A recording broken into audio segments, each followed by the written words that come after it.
अस्सलाम वालेकुम दोस्तो। सियारो बि अची वियो आहे ऐं सोचियमि त अॼु गुड़ जी लाई ठाहियूं ऐं मूं वटि हर शइ अवेलेबल हुई त मां सोचियो कुझु सीउ खे घटायो वञे।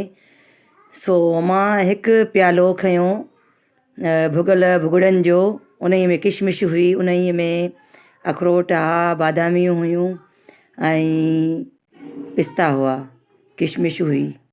पहिरें मां छा कयो जो गुड़ खे कुटे थोरो सन्हा सन्हो बोर करे ऐं विधो मूं देगिड़ी में ऐं उहो जीअं ई गरम थियणु लॻो त हिकु चमिचो मूं पाणी जो विधो त जीअं जल्दीअ में ॻरी वञे, चाश ठही वञे उनजी चाश ठहणु स्टार्ट थी वई ऐं मूं हुन में थोरो देसी गिहु विधो, हिकु चमिचो।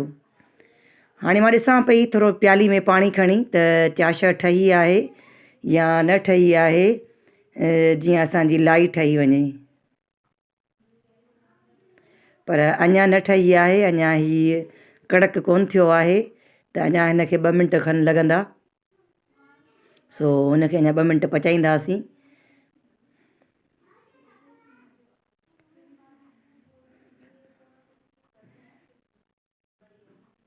तव्हां बि असांजी रेसिपी ट्राई करे ॾिसो, तमामु बहितरीनु जेको सो इहे आहे सियारे जे लाइ। ऐं मुंहिंजे चैनल खे सब्सक्राइब कयो, लाइक कयो ऐं शेयर कयो।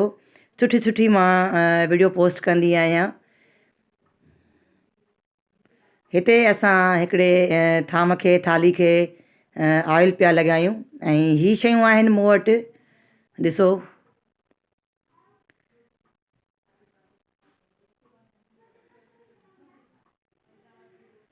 ऐं हेॾां ही चाश अञा न ठही आहे, पर मूंखे लॻे पियो त हिते ई ठही वई आहे।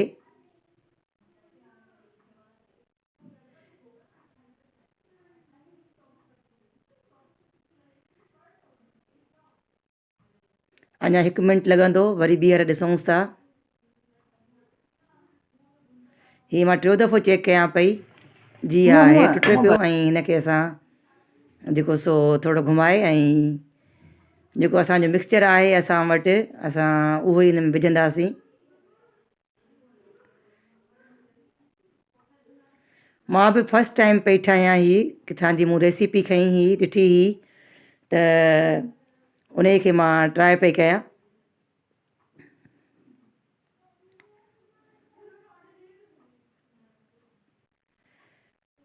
ऐं माशाल्लाह सां सुठो ऐं बहितरीनु ठहियो आहे।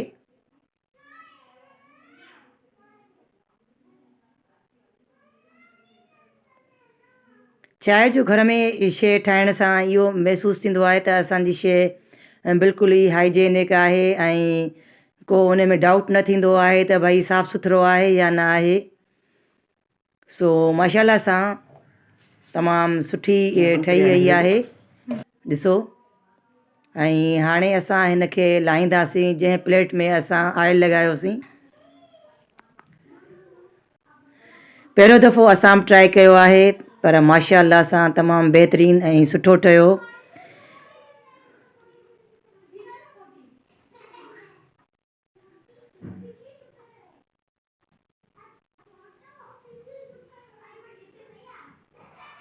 हिकु प्यालो मिक्सचर हो असां वटि, जंहिंमें भुॻड़ा हुआ, पिस्ता हुआ, बादामियूं, किशमिश हुई ऐं हिकु प्यालो असां ॻुड़ जो खयोंसीं। ऐं हिनखे असां प्लेन कंदासीं। गरम गरम खे प्लेन कबो, न त पोइ सख़्तु थी वेंदो ऐं हीअ असां खां पोइ कटिबो न।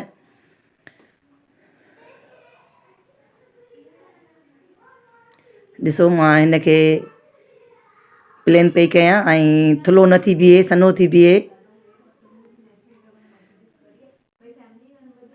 ऐं हाणे असां हिन खे कंहिं छुरीअ जी मदद सां हिनखे कट लॻाईंदासीं गरम गरम खे, न त पोइ ॼमी वेंदो त निशान न ठहंदा।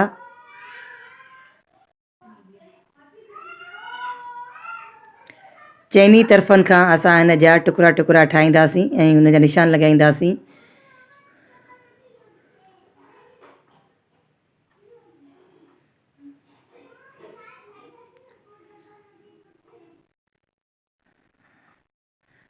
माशाल्लाह सां हे टुकड़ियूं टुकड़ियूं ठहनि पियूं।